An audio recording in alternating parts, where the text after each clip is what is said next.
నువ్వు వెళ్ళిపో అమ్మా సీత. ఇక్కడ ఉండొద్దు. దయచేసి అమెరికా వెళ్ళిపో.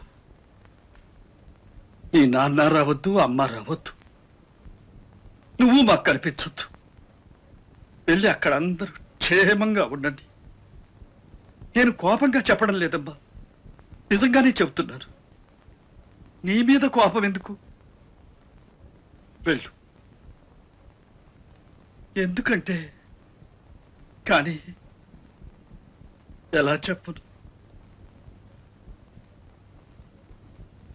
20 ఏళ్లుగా మా గుండెల్లో దాచుకున్న బాధను గుండెల్లోనే పెట్టుకుని మామూలుగా బ్రతుకుతున్నా. ఏ ఆశలు, నిరాశలు, ఎదురు చూపులు, ఎదురు దెబ్బలు లేకుండా ఉన్నాం. కానీ నువ్వు వచ్చిన తర్వాతే ఆ బ్రతుకుల్లో ఏదో అలజడి బయలుదేరింది. అంటే నువ్వు రావడం తప్పని కాదమ్మా, నువ్వు మంచి ఉద్దేశంతోనే వచ్చావు. కానీ మాకేం జరిగింది? చెడు. నువ్వు ఇక్కడ లేవనుకో, సరే, తల్లిపోయిన సంగతి వాడికి తెలియదు, రాలేకపోయాడు అని సరిపెట్టుకునేవాళ్ళం. కానీ నువ్వు ఉండి కూడా వాడు రాలేకపోయాడంటే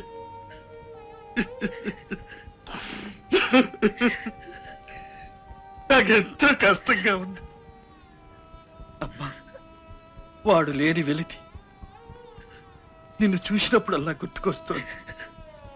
ఇలాంటివి ఇంకా ఎన్ని జరుగుతాయో, ఎన్నిసార్లు నిస్పృహతో బాధపడాలో ఈ వయసులో నాకెందుకమ్మా ఇవన్నీ? దయచేసి వెళ్ళిపో. ఈ రాత్రికే వెళ్ళు. ఈ రాత్రికి. అమ్మా, వెళ్లే ముందు ఎవరితోనూ చెప్పొద్దు. చెబితే నిన్ను ఎవరో వెళ్ళనివ్వరు. ఎవరో ఎందుకు?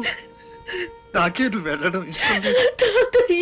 అమ్మా, నువ్వు వెళ్ళాలమ్మా, తప్పదు. నువ్వు రావడం వల్ల వచ్చిన సమస్యలు వెళ్ళిపోవడం వల్ల తీరిపోతాయేమో. అక్కడ మీరు సుఖంగా ఉండొచ్చు, ఇక్కడ మేం కూడా ఏదో ఏదో ఇలా ఉంటాం. వెళ్ళిరా అమ్మా. I wish you a very happy 100 years of successful life with no emotional pressures. God bless you. God bless you, my child. God bless you. God bless you. God bless you.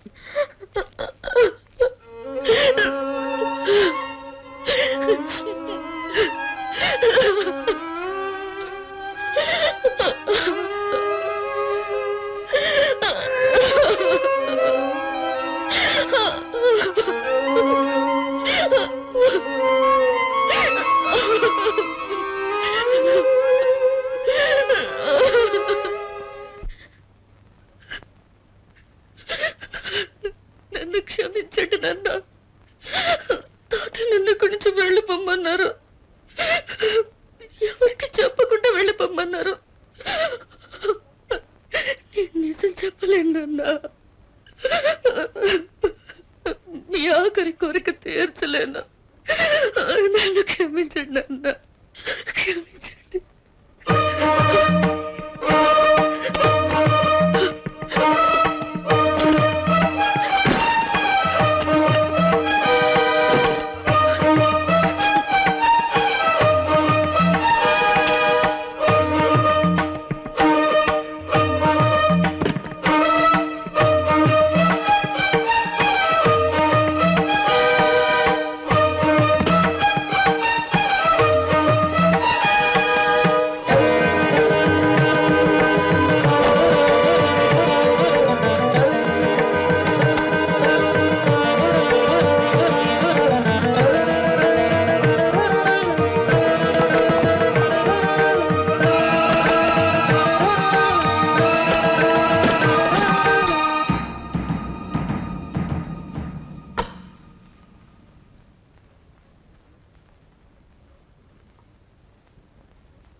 నిన్ను నాన్న అని పిలుస్తాడా?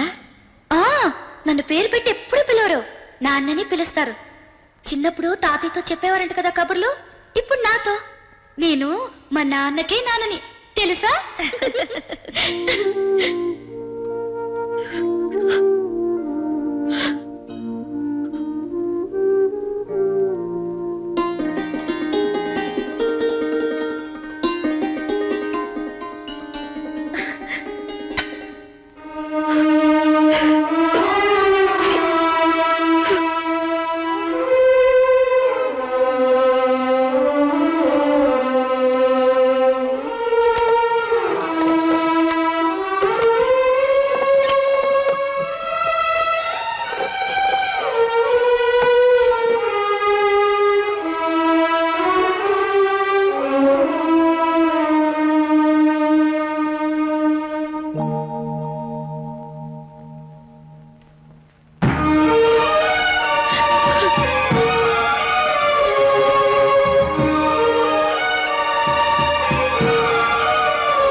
తాతయ్య కర్కోటకుడు అనుకుంటున్నావా తల్లి?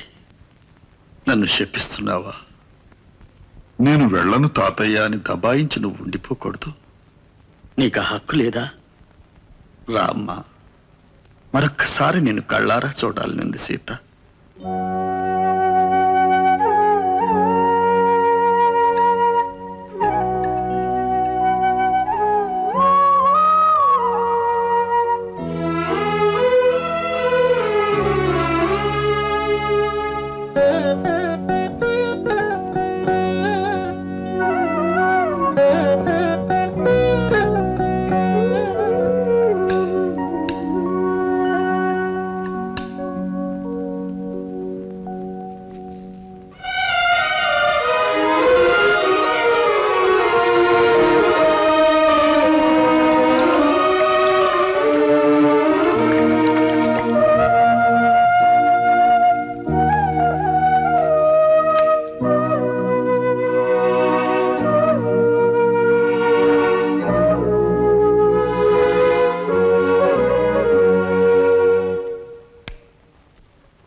తాతయ్య చేతిరాత్తో శుభలేఖ రాగానే ఎగిరి గంతేశారు నాన్న మొహంలంత ఆనందం నేను ఎప్పుడూ చూడలేదు.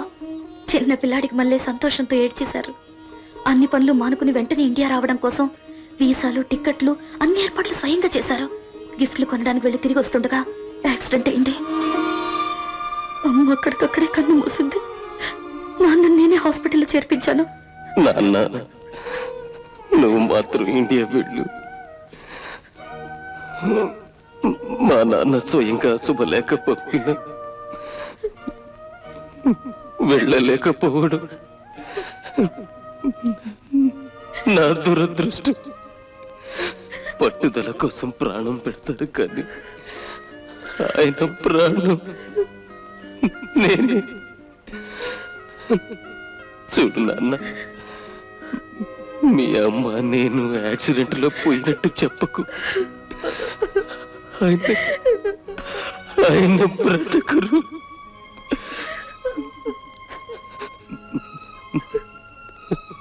సాధ్యమైనంత వరకు మా ప్రస్తావన రానికు. వాళ్ళని బాగా ప్రిపేర్ చేసి నీకు బాగా నమ్మకం కుదిరిన తర్వాత కానీ చెప్పొద్దు నాన్న.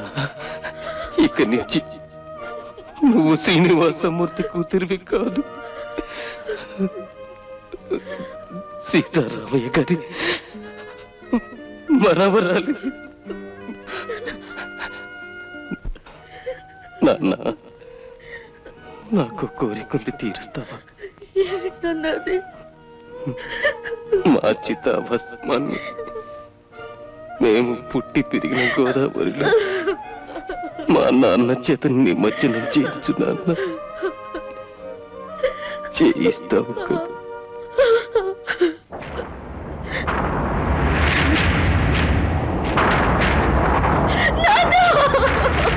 వాసు,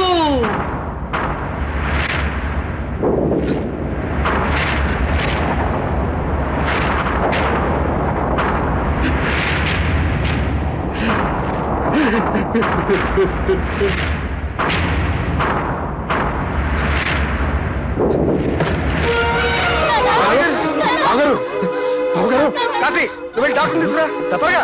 గాలానివ్వండి.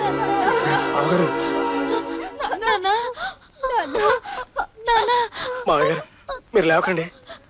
నాకేం కాదు గాని ముందు ముందు సీత ఎక్కడుందో చూడాలి.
ఊరుకో అమ్మా, ఊరుకో.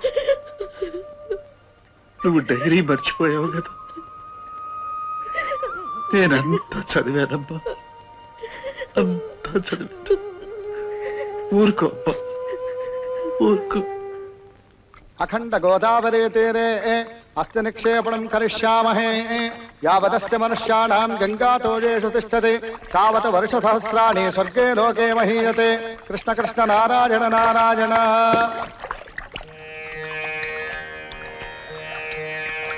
మా చితాభస్మాన్ని మేము పుట్టి పెరిగిన గోదావరిలో మా నాన్న చేత నిమజ్జనం చేయించు నాన్న.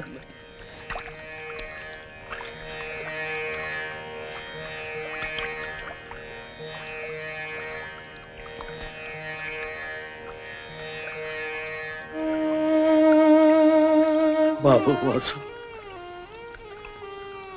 నువ్వు నాకు లేకుండా పోయినా సీతలో కనిపిస్తున్నావు.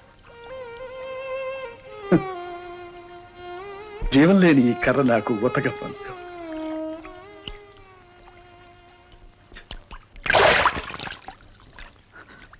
తాతయ్య. అవునమ్మా, నాకు ఊతగా నువ్వున్నావుగా, అంతే చాలు.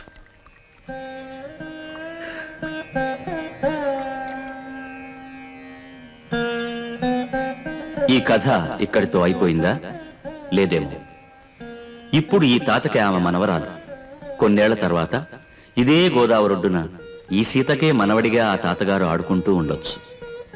మమతానురాగాల శాఖా చంక్రమణం అక్కడ ప్రవహిస్తున్న గోదావరి లాగానే ఎక్కడో సంసార సాగరంలో కలిసి సంతోష మేఘాలుగా ఎగసి అనురాగ వర్షంగా కురిసి జీవనదిగా వెలసి తిరిగి సాగరంలో కలిసి మేఘాలుగా ఎగసి నిరంతరంగా తరంతరంగా హైందవ కుటుంబ జీవన ఔన్నత్యానికి అద్దం పడుతుంది. ఇందుకు సాక్ష్యమే మా సీతారామయ్య గారి మనవరాలు.